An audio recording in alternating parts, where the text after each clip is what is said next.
मेरे सभी बड़े बुजुर्ग, सभी माताएं बहनें, मेरे सभी नौजवान साथियों, उपस्थित पत्रकार मित्रों, छायाकार बंधुओं, मैं सबसे पहले तो रक्षाबंधन के उपलक्ष्य में आयोजित हो रहे इस कार्यक्रम में आप सभी का, विशेषकर इतनी बड़ी संख्या में जहां नजर जा रही मेरी, इधर भी उधर भी और बैंक्वेट हॉल के अंदर भी, पूरा आज ये हॉल भटजी आज खचाखच भरा हुआ है सवेरे से।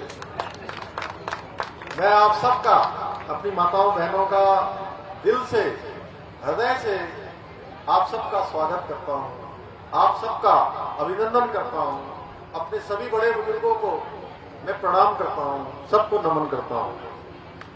आप सभी को भाई बहन के प्रेम के प्रतीक के पर्व रक्षाबंधन की मैं बहुत बधाई देता हूं, शुभकामनाएं देता हूं। कल रक्षाबंधन है और आप सब लोगों ने आज ही रक्षाबंधन कर दिया और कल खुशी का दिन है। एक दिन पहले से हम सब लोग खुशी मना रहे हैं। आज का दिन मेरे लिए भी बहुत ही खुशी का दिन है। वैसे तो प्रातः काल में जब देहरादून से पहले अमोड़ी में कार्यक्रम था, मैं अमोड़ी के कार्यक्रम के लिए आ रहा था तो मौसम बहुत खराब हो गया था और बहुत घूम के आना पड़ा। बीच में फिर हेलीकॉप्टर जो है टनकपुर में उतारना पड़ा, वहां भी किसी को पता नहीं था। एकदम से अचानक से फिर अमोड़ी में भी सब इंतजार कर रहे थे। लगभग 1 बज गया था, 1:30 बज गया था और 12 बजे से वहां कार्यक्रम शुरू होना था। काफी विलंब हो गया, मन में बड़ी व्याकुलता हो रही थी कि मैं वहां कैसे पहुंच पाऊंगा। लेकिन मैंने कहा कि आज अब आंधी आए, तूफान आए, बारिश आए, कुछ भी आए, मैं जरूर अपनी बहनों के बीच में पहुंचूंगा। और मैं सड़क मार्ग से ही अमोड़ी पहुंचा। वहां भी बड़ी संख्या में हमारी बहनें वहां पर इंतजार कर रही थी। इसलिए आज का दिन मेरे लिए बहुत ही खुशी का दिन है, क्योंकि मुझे आज सुबह से ही आप सभी बहनों का प्रेम, स्नेह और आशीर्वाद और आप सबका लगाव लगातार प्राप्त हो रहा है। मैं वहां के चंपावत के रक्षाबंधन कार्यक्रम से यहां आ रहा हूं और वहां बड़ी संख्या में माताओं बहनों ने मुझे अपना आशीर्वाद दिया, अपनी शुभकामनाएं दी। और यहां भी मैं आप सब लोगों के बीच में आया हूं तो इतनी अपार संख्या और आप सबका अपनापन देखकर मैं सच बता रहा हूं, मैं इसको शब्दों में बयान नहीं कर सकता हूं। मेरे पास बोलने के लिए शब्द नहीं है कि मेरे मन में कितनी खुशी हो रही है। मैं इतना जरूर कहूंगा कि आप सभी के प्रेम और आशीर्वाद से मुझे प्रदेश की और अधिक सेवा करने की भरपूर ऊर्जा आप सबके बीच में आकर मिली है। रक्षाबंधन का पर्व पारस्परिक रूप से प्रेम, स्नेह और विश्वास का एक प्रतीक पर्व होने के साथ ही ये हमारे जो सामाजिक कर्तव्य है, उन सामाजिक कर्तव्यों का भी हम सबको बोध कराता है, बोध कराने वाला ये त्योहार है। मैं आज के इस अवसर पर आप सभी से विश्वास पूर्वक ये कहना चाहूंगा कि उत्तराखंड की आपकी सरकार, मैं आपकी सरकार कह रहा हूं, मैंने हमारी सरकार, हम सबकी सरकार मातृशक्ति के उत्थान के लिए, उसके सशक्तिकरण के लिए, उसकी सुरक्षा के लिए संकल्पित होकर काम कर रही है। हमारी प्राथमिकता हमारे प्रदेश की माताओं बहनों के जीवन को ऊपर उठाना, उनको सशक्त बनाना, उनको आत्मनिर्भर बनाना, उनको रोजगार से जोड़ना, उनको स्वरोजगार से जोड़ना, यह हमारी सरकार की प्राथमिकता है। हमने शिक्षा और स्वास्थ्य से लेकर उद्यमिता और नौकरियों तक में प्रदेश की महिलाओं को अधिक से अधिक भागीदारी सुनिश्चित करने का प्रयास किया है। हमारा प्रयास है कि हमारी मातृशक्ति का प्रतिनिधित्व हर एक सेक्टर में हो, हर विभाग में हो, हर स्थान पर हो और मातृशक्ति के बिना किसी भी विकास की कल्पना नहीं की जा सकती है। इस प्रकार का परिवेश हम बनाना चाहते हैं। प्रदेश की महिलाओं को आर्थिक रूप से सशक्त और आत्मनिर्भर बनाने के लिए हमने स्वयं सहायता समूह को करोड़ों रुपए की आर्थिक सहायता प्रदान की है। जो हमारी बहनें स्वयं सहायता समूह चलाती होगी, मैं नया मुझे मुख्य सेवक का दायित्व मिला था और उस समय जितने प्रदेश के अंदर हमारे स्वयं सहायता समूह थे, हमारे महिला मंगल थे, महिला मंगल दल थे, अनेक हमारे ऐसे युवक मंगल दल थे, उन सभी को हमने विशेष पैकेज देने का काम कोरोना महामारी के दिनों में किया था। आप सबको याद होगा। इसके साथ ही हमारी सरकार ने महिलाओं के द्वारा जो उत्पाद बनाए जाते हैं, आज हमारी महिलाएं इतनी सक्षम हो रही हैं, आत्मनिर्भर बनने के लिए हर प्रयास कर रही हैं और अपने उत्पादों का जो निर्माण कर रही हैं, उनके उत्पादों की प्रोसेसिंग, पैकेजिंग और बिक्री के लिए एक इकोसिस्टम यानी कि एक चेन हमने बनाई है, एक चेन तैयार की है। हमने महिला समूह के उत्पादों को प्रोसेसिंग और मार्केटिंग हेतु 24 ग्रोथ सेंटर की स्थापना भी की है। उत्पादों की बिक्री के लिए 13 जनपदों में 13 जनपदों में हमने 33 नैनो पैकेजिंग यूनिट एवं 17 सरल सेंटर आज संचालित किए जा रहे हैं। उसके पीछे हेतु है कि हमारी मातृशक्ति का सशक्तिकरण हो, उनके द्वारा बनाए हुए उत्पादों का ठीक प्रकार से विपणन हो। प्रदेश की महिलाओं के द्वारा जो उत्पाद बनाए जा रहे हैं, उन उत्पादों को हाउस ऑफ हिमालय ब्रांड, जिसका माननीय प्रधानमंत्री आदरणीय मोदी जी के हाथों हमने उसका उद्घाटन किया था, आज वो विश्व के कोने कोने में हमारी महिलाओं के द्वारा बनाए हुए उत्पादों को पहुंचाने का काम कर रहा है, जिसकी अभी हाल में ही हमने शुरुआत की है।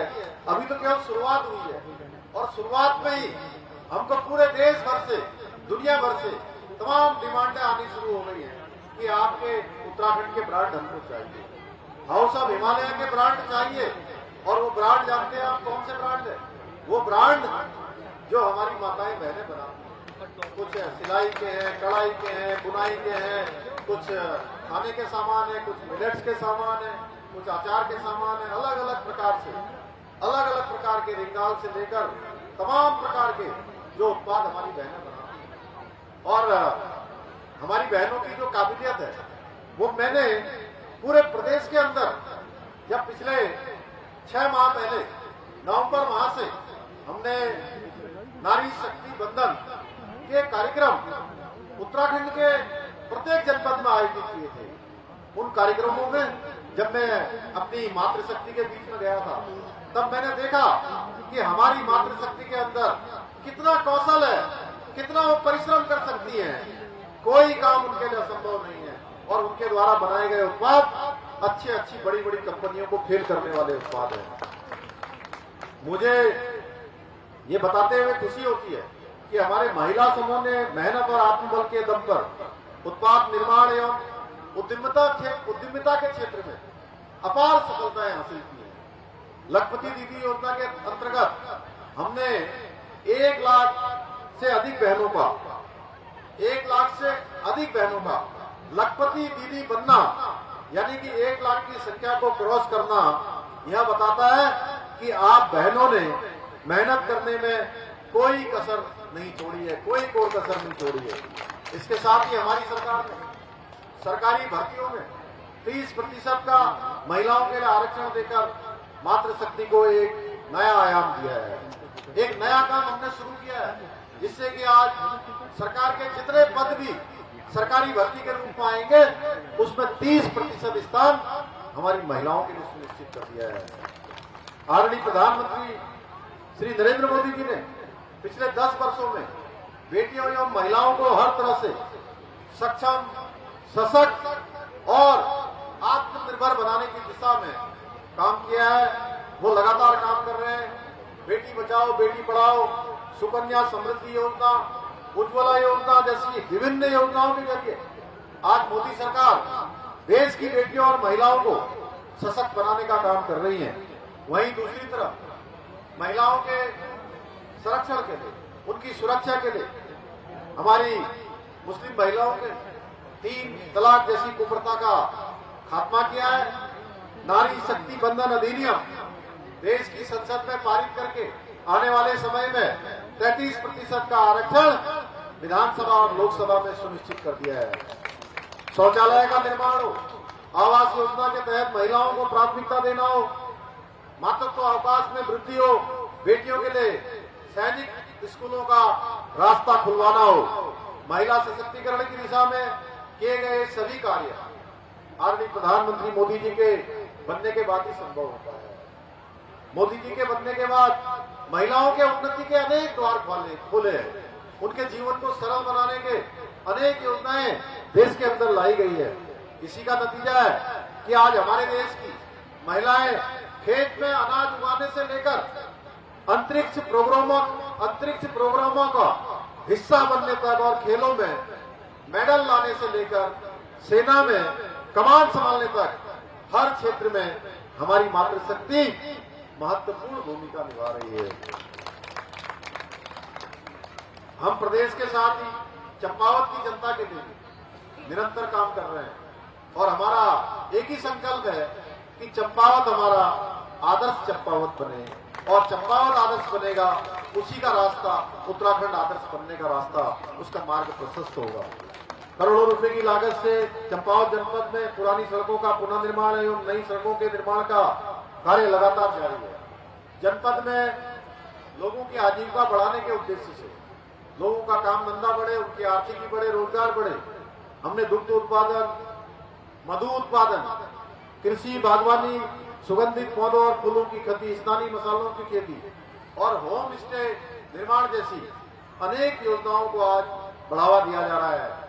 यहीं बगल में श्यामाताल झील में डेवलपमेंट हेतु 4 करोड़ 90 लाख की वित्तीय और प्रशासनिक स्वीकृति प्रदान करते हुए प्रथम किस्त के रूप में 2 करोड़ रुपए की धनराशि से कार्य गतिमान कर दिए गए। अनेक अस्पतालों का, चाहे वो चंपावत का मुख्य अस्पताल हो या अभी हमारे निर्मल मेहरा जी यहाँ से बोल रहे थे कि जो हमारा ISBT जो रोडवेज का एक बड़ा रोडवेज स्टेशन टनकपुर में निर्माणाधीन है, जिसका काम चल रहा है, जिसको हमने शुरू में 57 करोड़ रुपए स्वीकृत किए थे, लेकिन मैं स्वयं वहां पर गया था। मुझे लगता है कि पूर्णागिरी धाम आने वाले लोग, बनबसा हो, टनकपुर हो, इस क्षेत्र में बड़े एस्टैब्लिशमेंट, बड़े